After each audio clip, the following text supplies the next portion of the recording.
Mesdames et messieurs, bonjour et bienvenue dans votre journal de 15 heures. Voici les titres de ce journal. Tous unis pour l'inclusion financière et la croissance économique.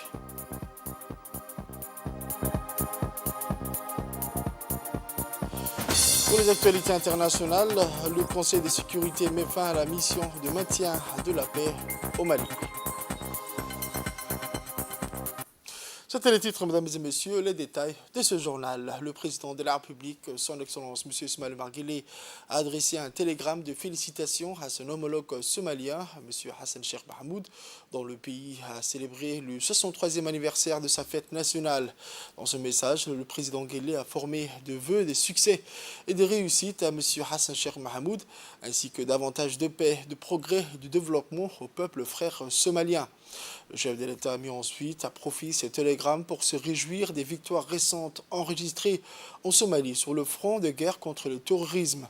Sous votre leadership éclairé, votre pays n'a de cesser d'étendre son autorité sur l'ensemble de son territoire, a écrit le président Guelleh, réitérant l'engagement constant de la République de Djibouti dans le processus visant à renouer la Somalie avec son statut prépondérant autrefois sur la scène internationale.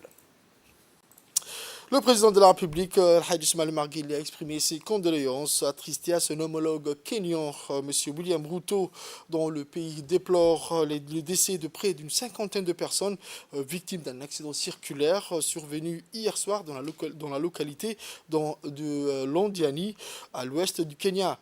Ces condoléances du président Guelleh à son homologue kényan sont intervenues dans un message relayant également l'empathie à la solidarité du peuple et du gouvernement de Djibouti à la nation sœur kenyane dans l'épreuve terrible de cette tragédie. Je vous prie d'étendre l'assurance de ma sympathie et compassion aux familles, amis et proches des victimes ainsi qu'à l'ensemble du peuple frère du Kenya, a noté le président de la République dans son télégramme, priant le Dieu Tout-Puissant d'épargner à la nation sœur kenyane des drames aussi traumatisants. Au moins 48 personnes ont péri dans un accident de la route de l'Ouest au Kenya. Vendredi soir, 30 juin, un carrefour très fréquenté a annoncé la police locale. À ce stade, nous pouvons confirmer que 48 personnes sont mortes et nous estimons que nous deux autres sont encore coincés dans le camion, a déclaré à l'AFP un commandant de police après la coalition sur l'autoroute entre les villes de Kericho et Nakuru. Il a fait état de 30 blessés conduits dans les hôpitaux des environs. Collins Kipcoach, médecin principal à l'hôpital du comté de Kericho, a indiqué avoir reçu 45 corps alors que d'autres victimes étaient reçues par d'autres établissements. Plusieurs télévisions locales ont montré des images de véhicules disloqués. Le camion allait à toute vitesse et klaxonnait, a déclaré un témoin de l'accident. Il a essayé d'éviter plusieurs véhicules avant de se retrouver en plein marché. J'ai entendu des gestes dire que le véhicule avait perdu ses freins, mais j'ignore si cela a été le cas, a-t-elle ajouté. Je vous le disais dans les titres, au début de semaine, après la signature de la convention avec les représentants des banques dans le cadre du projet Logement abordable, le ministre des Finances, son Excellence M. Ilyes Moussa Dewale, toujours avec la ministre de l'Habitat et de la ministre des Affaires sociales et des Solidarités, a engagé des discussions approfondies avec les principales institutions bancaires du pays dans le but de renforcer l'inclusion financière et de favoriser la croissance économique.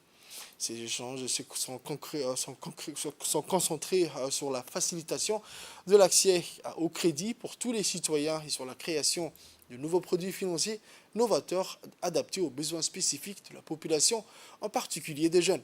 L'un de ces objectifs clés de ces discussions a été de prêter une attention particulière à la jeunesse, qui est un moteur essentiel de l'innovation et de la croissance future.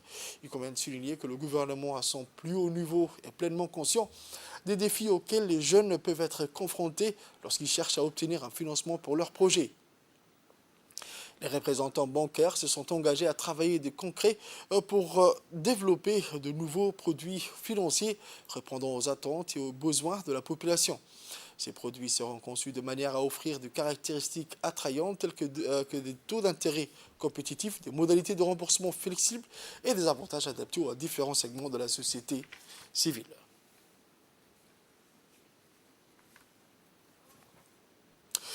Ensuite, le ministère de la Santé, en collaboration avec l'Organisation mondiale de la santé et le soutien financier du Fonds italien, a organisé des ateliers de formation sur la technique de la microscopie et le dosage du G6PD au profit des techniciens de laboratoire des différentes structures publiques et parapubliques. Ces ateliers ont été lancés conjointement par la directrice des programmes de santé prioritaires, Mme Mounir Ali Ahmed, et le représentant adjoint de l'OMS, M. Farah Hassan, à l'Institut des sciences de la santé dans des salles équipées pour les travaux pratiques. Plus d'une quarantaine de laborantins issus des hôpitaux et des centres de santé de la capitale et des régions de l'intérieur ont pu bénéficier de cette formation étalée en 2 sessions de 5 jours pour parfaire les techniques de dépistage du paludisme en laboratoire. Cette formation qui s'inscrit donc dans le cadre de la réévaluation périodique des techniciens de laboratoire par les experts nationaux intègre la consolidation des acquis et la performance quant aux nouvelles techniques de dépistage et de lecture de lames microscopiques. La fonction de laboratin est déterminante et confère une attention particulière du ministère pour garantir un meilleur diagnostic et donc de la prise en charge du paludisme. Santé toujours, où le ministère de la Santé, en collaboration avec l'Organisation mondiale de la santé et le soutien financier du Fonds italien, a organisé un atelier de formation des associations à base communautaire sur les moyens de prévention et de prise en charge des patients atteints du paludisme. L'objectif de cette formation était de renforcer les capacités des acteurs de la société civile dans la prévention et la prise en charge correcte des médicaments antipaludiens prescrits par les prestataires de soins. La formation s'est déroulée sur 5 sessions de 2 jours chacune et a ciblé plus de 100 participants issus des associations de la commune de Boulaous, cartographiées par le ministère de la Santé. Le paludisme est un problème de santé à Djibouti. Les relais communautaires sont des personnes choisies par la communauté qui acceptent de consacrer une partie de son temps aux activités de sensibilisation. Ils jouent un rôle intermédiaire entre les communautés et les soignants pour la mise en œuvre des actions sanitaires.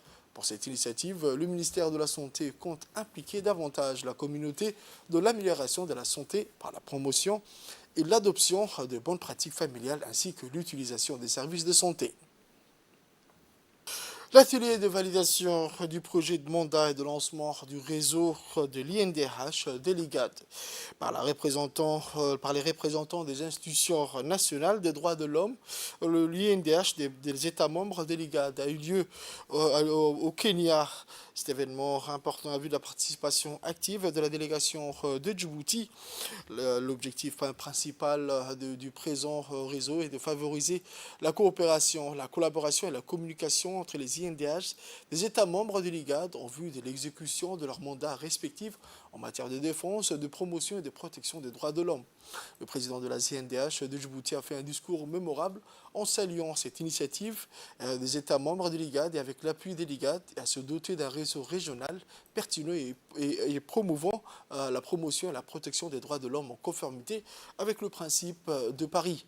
La division de la paix et de la sécurité de l'IGAD a eu l'honneur d'avoir la présence distinguée de son Excellence le Dr Workene Gebiaou, le secrétaire exécutif du secrétariat de l'IGAD, qui a salué cette initiative. Dans le cadre de la lutte contre le fléau de la contrebande du 4, ce samedi 30 juin 2023, les gendarmes de la brigade routière du PK12 ont intercepté un quadricycle et un taxi transportant une quantité très importante de 4 de contrebande. En effet, suite à des renseignements regroupés faisant état d'un convoyage du CAT de contrebande vers la capitale, un dispositif de la gendarmerie de l'escadron de la sécurité routière a été installé en amont. Cette mobilisation a permis l'interpellation d'un contrebandier présumé ainsi que le saisie de 20 colis contenant chacun 100 bottes, soit une valeur marchande de 2 300 francs de Djibouti. Les 2 véhicules étaient également saisis au cours de cette affaire. Par la suite, les services de la douane ont été informés et la totalité du 4 saisi a été détruit par le feu en présence des agents de la douane. À l'issue de l'enquête diligentée, les personnes impliquées seront différées devant la justice pour répondre de leurs actes.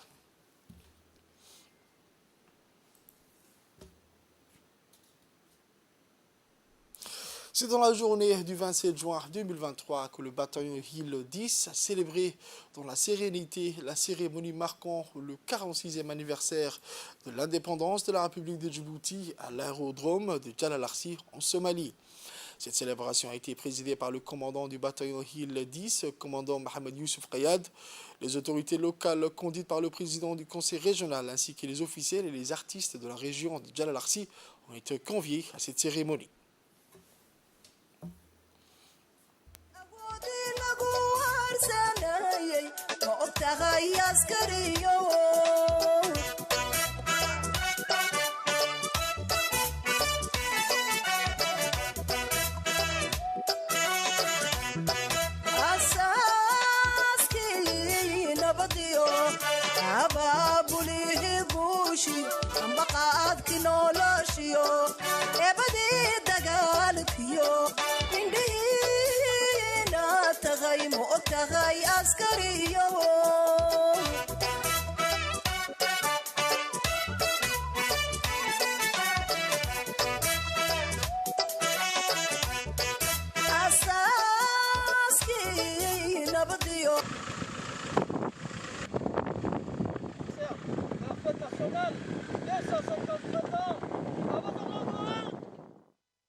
C'est dans la continuité, la revue de troupes a laissé place. Après la revue de troupes, place au traditionnel défilé à pied ou défilé motorisé réalisé par nos militaires en mission en Somalie au moyen de leurs véhicules militaires. Suivi après du dépôt des gerbes symboliques à l'endroit du monument dédié à nos martyrs tombés au champ d'honneur.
Ensuite, les festivités diverses telles que les chants dans les danses folkloriques et les récitations des poèmes commémoratifs de la lutte pour l'indépendance nationale.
On écoute à présent un extrait de l'intervention, de l'allocution, pardon, du commandant du bataillon Hill 10, le commandant Mohamed Youssouf Kayat. En ce jour historique marquant le 46e anniversaire de l'ascension de l'indépendance de notre chère patrie, je voudrais au nom du 10e bataillon Hill et à mon nom propre exprimer tous mes vœux de bonheur, de paix et de prospérité à son Excellence, Monsieur le Président de la République, chef suprême des armées, aux membres du gouvernement, au peuple djiboutien ainsi qu'au haut commandement militaire. D'autre part, je voudrais adresser une pensée particulière et une profonde reconnaissance à l'endroit du chef d'état-major général des armées, le général de corps d'armée Zakaria Cheikh Ibrahim, pour son soutien constant.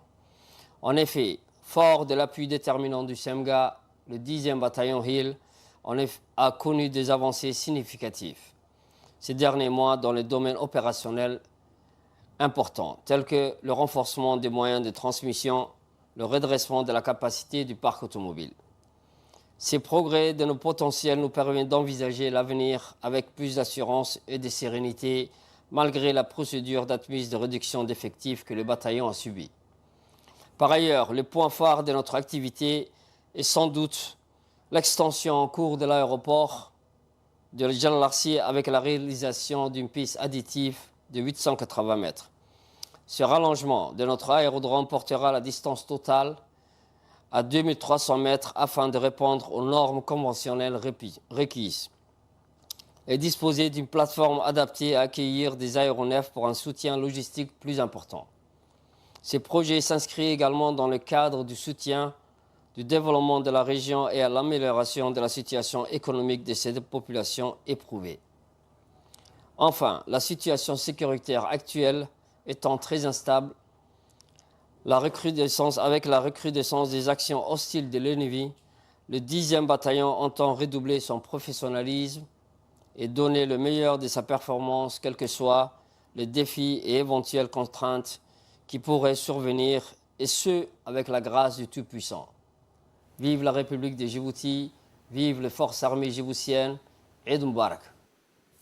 Grand format de ce journal, c'est dans le cadre des festivités du 46e anniversaire à l'ascension de l'indépendance de notre pays que la radio-télévision vous a préparé aujourd'hui un mag consacré sur le chemin de fer, notamment une catégorie importante du personnel du chemin de fer, et ce n'est nul autre que les pilotes, les conducteurs de train ou encore les mécaniciens 100% djiboutiens. Voici le grand format.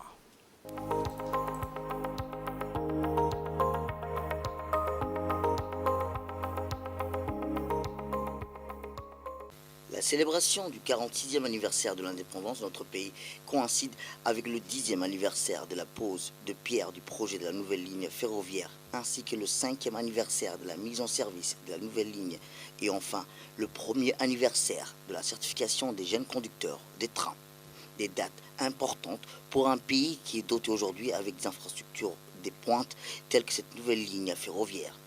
Rappelons que le nouveau chemin de fer est né d'une vision et d'une volonté politique du président de la République, son Excellence Ismaël Omar Guelleh. Grâce à cette vision et une volonté ferme du chef de l'État, des jeunes Djiboutiens sont aux commandes de cette ligne ferroviaire reliant Djibouti et l'Éthiopie, une fierté nationale. Depuis janvier 2018, date de la mise en service de la ligne, les jeunes cadres, ingénieurs et techniciens travaillent en binôme avec leurs collègues chinois. Progressivement, la responsabilité a été transférée aux Djiboutiens et Éthiopiens depuis un an. Les pilotes de train sont certifiés et assurent aujourd'hui en toute autonomie leur mission de conduite. C'est très important pour vous, en tant qu'aujourd'hui les pionniers du nouveau chemin de fer. Et c'est un honneur également pour tous les responsables qui sont ici, à la fois nos amis de la Chine qui vous ont encadré pendant 5 ans, qui vous ont accompagné, à la fois à la société Djibouti Railway, dont nous avons le directeur général adjoint, M. Hassan Kamil également, qui est là, qui était votre patron. Nous-mêmes, on était un peu aux alentours pour vous accompagner également d'une manière ou d'une autre. Nous avons toute l'équipe présente ici. Et donc, au nom de tous ces responsables, donc d'abord, je vous remercie et je vous félicite. Vous savez tous que le nouveau chemin de fer est né d'abord d'une vision et d'une volonté politique du président de la République, son Excellence, M. Ismaël Omar Guelleh. Aujourd'hui, je disais tout à l'heure, c'est très fort, c'est très mémorable. Depuis 2018, Vous avez travaillé en binôme avec vos amis chinois et progressivement la responsabilité a été transférée aux cadres et ingénieurs techniciens djiboutiens et éthiopiens, au point qu'aujourd'hui vous avez l'autonomie parfaite de mener votre mission de conduite, de conducteur, de pilote des trains. Les jeunes cadres, ingénieurs et techniciens ont aujourd'hui la chance d'avoir à leur côté une figure importante qui a à son actif beaucoup d'années d'expérience depuis la création du chemin de fer. maanta farxad weyn bay noo tahay inaan aragno ragga iyagii shimandafeerkan bilaabay dhagaxii u horreeyey la dhigay raggan shiinaha inaan aragno dhallinyartiyadii oo maanta alaawoteer inay wadaan tareenkii soo gaadhay oo responsabilitay qaatay waxaad mas-uul ka tihiin convoi maashiin gawaari dad bili-aadan qaybihiisu la ilaahay wan garanayo markaa mas-uuliyad weyn baa ni saaran conducteur uma tidine responsable na waa tihin. La réussite et le succès de cette jeune génération de la nouvelle ligne de chemin de fer, composée de pilotes et conducteurs de train ou encore des mécaniciens, sont aujourd'hui une fierté pour les Djiboutiens et Djiboutiennes. Ils deviennent ainsi les pilotes pionniers de cette nouvelle ligne chemin de fer. Ces jeunes conducteurs assurent la conduite des trains jusqu'au haut plateau éthiopien. Aujourd'hui, avec l'anniversaire du 5e anniversaire de notre chemin de fer, aussi au 46e anniversaire de l'indépendance. Donc pour vous présenter un petit peu, voici mon collègue Ali Abdallah qui effectue l'opération. Là maintenant nous sommes à bord de la locomotive, on est en train de tracter le train de fret. Nous tractons un train de 3522 tonnes avec 37 wagons, c'est-à-dire une longueur de 700 mètres. Nous avons aussi des trains de conteneurs, l'automobile aussi, et nous avons le passager. Donc nous tractons jusqu'à Diridawa et nos collègues éthiopiens prennent le relais de Diridawa jusqu'à Addis. Ces jeunes conducteurs assurent la conduite des trains marchandises jusqu'au haut plateau éthiopien. Ils ont la responsabilité des convois chargés de plus de 2500 tonnes par train, l'équivalent de 100 camions. Rappelons qu'une locomotive de traction coûte de plusieurs millions de dollars. Idem pour les wagons auxquels il faut ajouter la valeur de la vie humaine et la valeur des marchandises, d'où la responsabilité courageuse de ces jeunes pilotes. Pour parfaire le métier de conducteur, les jeunes pilotes vont s'envoler en Chine à la fin de ce mois de juin pour une formation de perfectionnement d'une durée de 6 mois. Aujourd'hui, le chemin de fer côté djiboutien possède les meilleurs techniciens et ingénieurs car avec la volonté et le soutien du président de la République et de son gouvernement, la société djiboutienne de chemin de fer a anticipé le recrutement et la formation des jeunes diplômés. Plus de 125 ingénieurs et techniciens djiboutiens ont été envoyés en formation dès 2014 en Chine et en Éthiopie. Après un trajet de 1 heure et une fois arrivés à la station d'Ali Sébié, afin de la motiver leur travail, les jeunes conducteurs ont été accueillis par le préfet de la région, M. Abdelmalik Mohamed Benoïta, en le souhaitant bonne chance pour le nouveau série de formations sur le perfectionnement. Le préfet les a fait savoir qu'ils sont la fierté de la population Aska, une des régions qui occupe une station. Pour les actualités internationales, clap de fin pour la MINUSMA. Le Conseil de sécurité de l'ONU a mis à terme immédiat, vendredi 30 juin, à la mission de maintien de la paix des casques bleus au Mali, un retrait qui était réclamé par Bamako. Le Conseil de sécurité de l'ONU a voté vendredi la fin d'une mission de maintien de la paix au Mali, vieille de 10 ans, dont la junte militaire au pouvoir a demandé le retrait des troupes. Le Conseil de sécurité a voté à l'unanimité une résolution qui commencera immédiatement à mettre fin à la mission de la MINUSMA lancée en 2013 pour empêcher une prise de pouvoir par les djihadistes. Ce vote intervient 2 semaines après que le ministre malien des Affaires étrangères, Abdoulaye Diop, a stupéfié le Conseil de sécurité en qualifiant la mission de l'ONU d'échec et en demandant qu'il soit mis fin immédiatement. Les relations du Mali avec les Nations Unies se sont fortement détériorées depuis qu'un coup d'État en 2020 a porté au pouvoir un régime militaire qui a également rompu la coopération en matière de défense avec la France. C'est tout pour ce journal de 15h, mesdames et messieurs. Merci à vous de l'avoir suivi. Restez avec nous pour la suite du programme sur Télé Djibouti.